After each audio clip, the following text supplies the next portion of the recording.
Hi, everyone. I'm Tracy, a 30-year-old dermatologist with my own skincare clinic in downtown Boston. Life was going smoothly, and I'd worked hard to build my career and reputation. I had everything I could have hoped for: a thriving clinic, a wonderful boyfriend, and a close-knit family. Growing up, my brother Leo and I were inseparable. We were best friends, always supporting each other. So when he met someone special, I couldn't have been happier for him. Tracy, you're the best sister ever. Sarah is going to love you, Leo assured me with a grin when he first told me about his girlfriend. And when I met Sarah, she seemed sweet and eager to connect. Oh my God, your skin is literally perfect. You have to tell me all your secrets, she gushed. I didn't think much of it at the time, but perhaps I should have noticed the slight edge behind her enthusiasm. My clinic was booming, and I had recently started sharing skincare tips online. One evening, James, my boyfriend and biggest supporter, handed me my phone with a grin. "Babe, you just hit 100K followers. We should celebrate," he said, pulling me into a hug. Later that night, he proposed, making the moment even more perfect. But after Leo and Sarah's wedding, things began to change. At their reception, Sarah accidentally spilled red wine on my white dress. "Oh, I'm so clumsy. Let me help clean that," she offered, but her dabbing only made the stain worse. Soon after, Sarah pushed me to hire her friend Rachel, insisting she'd be perfect for my clinic's admin work. Against my instincts, I agreed. Rachel turned out to be far from helpful. One morning, she assured me my schedule was clear, only for 3 clients to show up. All with supposedly confirmed appointments. My clinic was my sanctuary, and I found peace in my meticulous skincare routine. Double cleansing, toning, serums, and a special French moisturizer. My patients noticed. "Your skin is literally glowing," they'd say, booking extra consultations just to learn my secrets.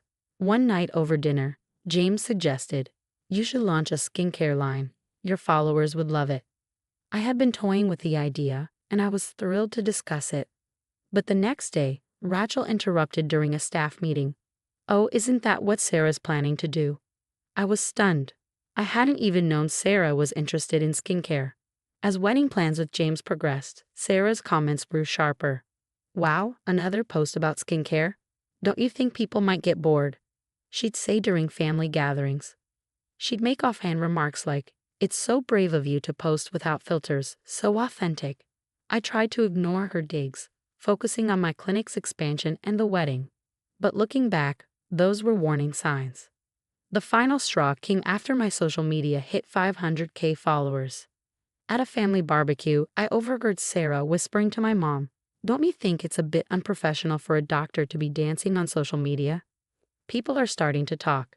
She'd bring up supposed negative reviews at family dinners, acting concerned about my reputation whenever Leo wasn't around. On my wedding day, as I greeted guests, Mrs. Anderson, one of my loyal patients, complimented me. "Tracy, your skin is glowing. You have to tell everyone your secret." A small crowd gathered, eager to hear about my routine. And then I noticed Sarah standing nearby, her hand clenched tightly around her champagne glass. I gave Sarah a tight smile, masking my irritation. "Careful what treatments you ask for," she chimed in with a laugh that didn't reach her eyes. "Some of them might not even be FDA approved." 3 days after the wedding, I woke up to a nightmare. My skin was burning, red and swollen, covered in angry welts. "James, something's wrong." I panicked, barely recognizing my own reflection. He grabbed his keys without a second thought. "We're going to the hospital." The dermatologist in the emergency room was baffled. "These look like chemical burns. Have you used any new products lately?" she asked. I shook my head, but my stomach dropped as I thought back to my usual French moisturizer. Could someone have tampered with it? When I returned to work, whispers followed me down the hall. My wedding photos were ruined, my face unrecognizable. Worse, patients started canceling appointments.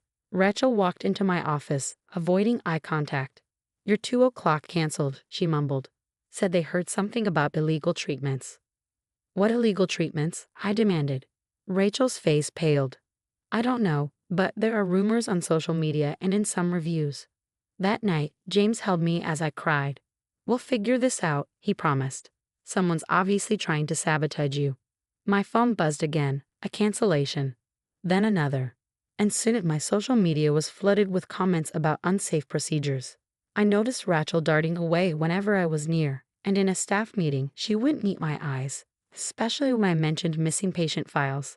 That weekend, I went to my parents' house, hoping to find some support. My face was still raw and inflamed. Maybe you should take a break, Sarah suggested sweetly. Focus on getting better. These rumors will die down eventually. But there it was, that slight, self-satisfied smirk she could barely conceal. The same look she had at my wedding, just before my face cream had been switched. James, I said that night, I need security cameras at the clinic. And it's time we looked into Sarah and Rachel. By Friday, the cameras were up, and by Monday, I had the footage I needed. At 7:00 a.m., Rachel could be seen sneaking into my office, copying patient files and photographing confidential documents. I pulled up the video on my laptop and called her in. I've already called the police, I told her, watching her expression crumble. Unless you want to tell me what's really going on. Rachel's resolve crumbled instantly. Sarah made me do it, she whispered, trembling. She threatened to expose my old DUI if I didn't help her. Help her do what? I pressed. She's been collecting patient information, doctoring reviews, spreading rumors. She's the one who put chemical peel solution in your face cream at the wedding. My hands shook as I called a friend in the FBI's cyber crimes unit. Lisa, I need you to look into someone for me. What she found was staggering. Sarah had a pattern. 3 cities, 3 different names, each time targeting a successful woman and leaving her reputation in shambles. A boutique owner in Miami, a real estate agent in Chicago, both left financially and professionally devastated. Lisa's investigation turned up even more. She's been siphoning money from Leo's business, small amounts over time, adding up to nearly $200,000. I confronted Rachel again, demanding to see everything. She handed over her phone, which held screenshots of Sarah's messages orchestrating each act of sabotage, photos of her tampering with my products, and even a video of her sneering. Karma's coming for that perfect little face. When I showed Leo the evidence, he went pale. The missing funds. I thought it was a software error, he whispered, devastated. At the next family dinner, Sarah tried her usual games. I heard more disturbing things about Tracy's clinic, she started, her tone laced with false concern. Like what, Sarah? I cut in smoothly. The lies you've been spreading. Or should we discuss the money you stole from Leo? She froze, eyes wide. I don't know what you're talking about. Then let's ask Jennifer, the boutique owner from Miami. She's actually in town. Want to say hello? Sarah's face went pale as she stumbled back, nearly knocking over her wine glass. Leo's voice was ice cold. Save it. The FBI has already confirmed everything.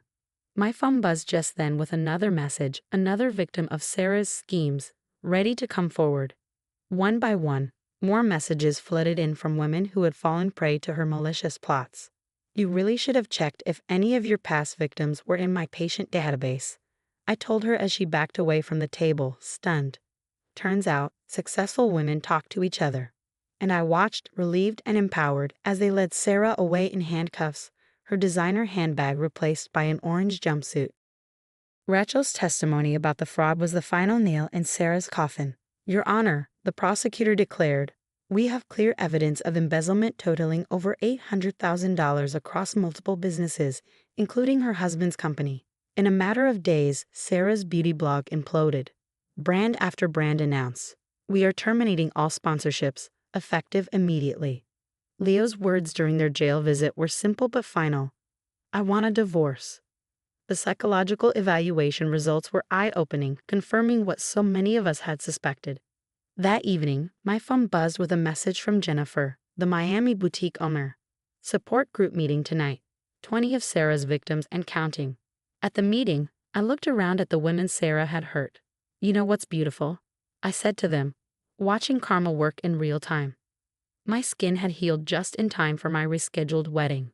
This time, when I walked down the aisle, my glow was all natural. I now pronounce you husband and wife, the minister declared, and as James and I kissed, our guests cheered. 6 months later, my clinic had expanded to 3 new locations. Patients would come up to me, inspired. Your story gave me the courage to speak out about my own toxic sister-in-law. They'd say, at the National Beauty and Wellness Convention, I spoke to a packed audience. Success is the best revenge, I told them, but karma's free. A guard later told me that Sarah had watched my speech on the recreation room TV, her carefully constructed facade finally cracking. Breaking news, the TV anchor announced celebrity dermatologist Tracy launches groundbreaking skincare line with pre-orders exceeding 1 million units. In her cell, Sarah read the newspaper, her face a mask of disbelief as she saw the headline. Fraud scheme mastermind faces 15 years. No more luxury creams where she was going. You've started a movement, James said as we celebrated the launch of my 4th clinic. Those support group meetings had been helping so many people. Leo had found love again too, this time with someone genuine. At their wedding, I raised a toast to real relationships built on love, not lies. Footage of Sarah tampering with my face cream became part of a documentary on identifying toxic behavior. If I can help even one person recognize the signs, I told the filmmaker, then every scar was worth it. Last I heard, Sarah had been denied parole. Apparently, she showed no genuine remorse, her manipulative tendencies still on full display. As for me, I'm too busy living my best life to think of her much. My skincare empire continues to grow, and every product label includes a reminder, your success is your sweetest revenge. Sarah thought she was destroying me, but in the end she taught me the most valuable lesson of all.